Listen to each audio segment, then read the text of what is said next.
নমস্কার বন্ধুরা, welcome to doctor সরসেস classes. আর আজকে আমরা করতে চলেছি West Bengal public service commission দ্বারা অনুষ্ঠিত মিসলেনিয়াস এক্সামের 2019 পেপারের সলিউশন। তোমাদের যদি আমাদের তরফ থেকে ফ্রি ক্লাসেসের দরকার হয়, doubt clearing session, previous year question solution, mock test এবং স্টাডি ম্যাটেরিয়াল ইত্যাদি সমস্ত কিছু যদি দরকার হয়, তোমরা সরাসরি কল বা হোয়াটসঅ্যাপ করে নিতে পারো এই নাম্বারটিতে। স্যার তোমাদের প্রত্যেকের হোয়াটসঅ্যাপের কোয়ারি ইন্ডিভিজুয়ালি রিপ্লাই দেবেন।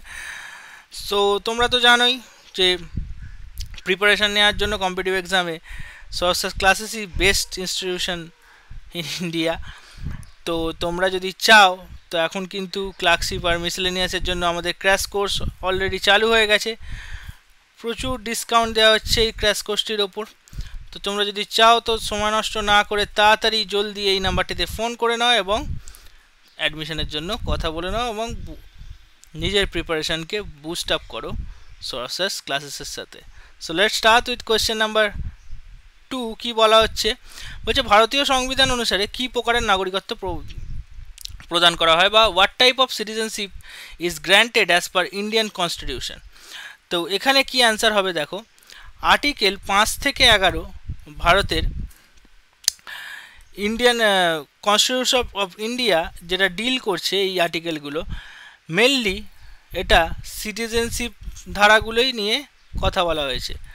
ঠিক আছে, সিটিজেনশিপ ধারায় প্রথম ধারায় যেটা বলা হয়েছে, যে প্রথম ধারাতেই বলা হচ্ছে সিঙ্গেল সিটিজেনশিপ, যে India follows a single citizen, যেটার মানে হচ্ছে একজন ব্যক্তি ইন্ডিয়া এবং ভারতবর্ষ এবং অন্য কোনো দেশের নাগরিকত্ব একসাথে রাখতে পারবে না, তাহলে তাকে ইন্ডিয়ান নাগরিক বলা যাবে না এবং ভারতবর্ষও তাকে নাগরিকত্ব প্রদান করবে না।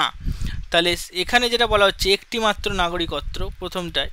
দ্বিতীয়টায় বলা হচ্ছে যদি কেউ 26 জানুয়ারি বা 1950-এর পর 26 জানুয়ারি 1950-এর পর জন্মান, তাকেই ইন্ডিয়ায় যদি ভারতবর্ষে জন্মান তাহলে তাকে ভারতবর্ষের নাগরিকত্ব দেওয়া হবে।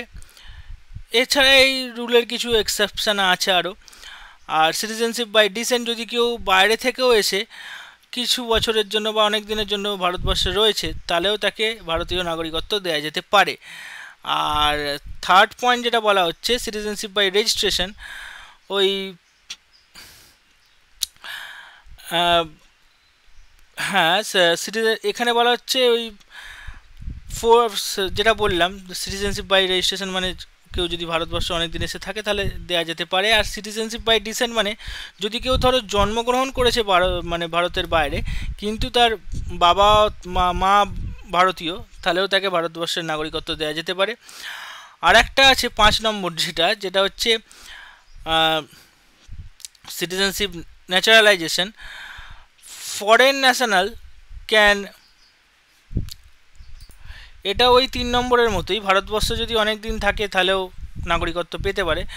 লাস্ট যেটা রয়েছে, যেটা টার্মিনেশন অফ সিটিজেনশিপ, মানে ভারতবর্ষের নাগরিক থেকে বহিষ্কৃত করা হতে পারে। কিসের জন্য না, যদি কিছু সার্কামস্ট্যান্সের জন্য, মানে তিনি রিনিউসিয়েশন বা অন্য কোনো দেশের যদি নাগরিকত্ব গ্রহণ করেন ভলেন্টিয়ারি, তাহলেও তাকে ভারতবর্ষের নাগরিক থেকে টার্মিনেট করে দেওয়া যেতে পারে। তাহলে এখানে বলা হচ্ছে, যেটিতে জোর দেওয়া হচ্ছে একটি মাত্র নাগরিকত্ব বা সিঙ্গেল সিটিজেনশিপ, মানে ভারতের নাগরিক হতে গেলে একটি দেশেরই নাগরিক হতে হবে, অন্য কোনো দেশের নাগরিক থাকা যাবে না। তাহলে এখানে option A will be the, এ হলো একটি মাত্র নাগরিকত্ব বা সিঙ্গেল সিটিজেনশিপ হলো এখানে কারেক্ট অ্যান্সার।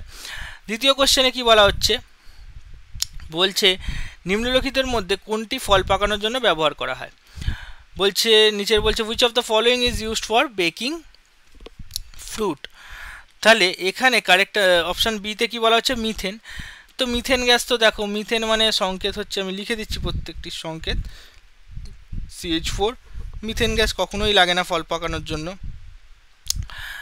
এটির অন্য ব্যবহার আছে। ক্লোরিন গ্যাস, এটি পরিষ্কার কাজে ব্যবহার করা হয়, ফলের জন্য লাগে না, এটার সংকেত হচ্ছে Cl2।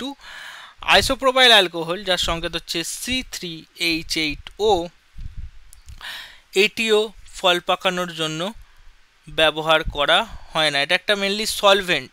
ঠিক আছে, তাহলে কোন অপশানটি বেঁচে রয়েছে, অপশান এ ইথিলিন, যেটি বেঁচে রয়েছে ইথিলিন, যার সংকেত হচ্ছে C2H4।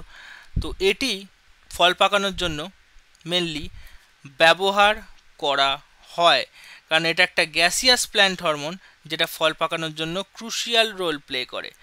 ঠিক আছে, আর যেমন এটি ফল পাকালে ফলের কালার, টেক্সচার, ফ্লেভার সমস্ত কিছুই চেঞ্জ হয়।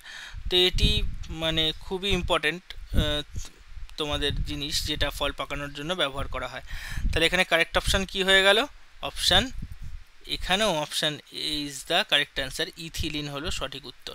তো এরকমই আরও অনেক নিত্য নতুন ভিডিও ট্রিক্স জানতে গেলে এবং অনেক আমাদের তরফ থেকে যদি এরকম অনেক তথ্য জানতে চাও, তো তোমরা সরাসরি আমাদের চ্যানেলটিকে ফলো করো এবং চ্যানেলটিকে সাবস্ক্রাইব করে নাও। নিত্য নতুন ভিডিওর নোটিফিকেশান পেতে ক্লিক করে নাও বেল আইকনটি। তো আজকে পর্যন্ত এইটুকুই, আবার তোমাদের সাথে দেখা হচ্ছে নেক্সট ভিডিওতে।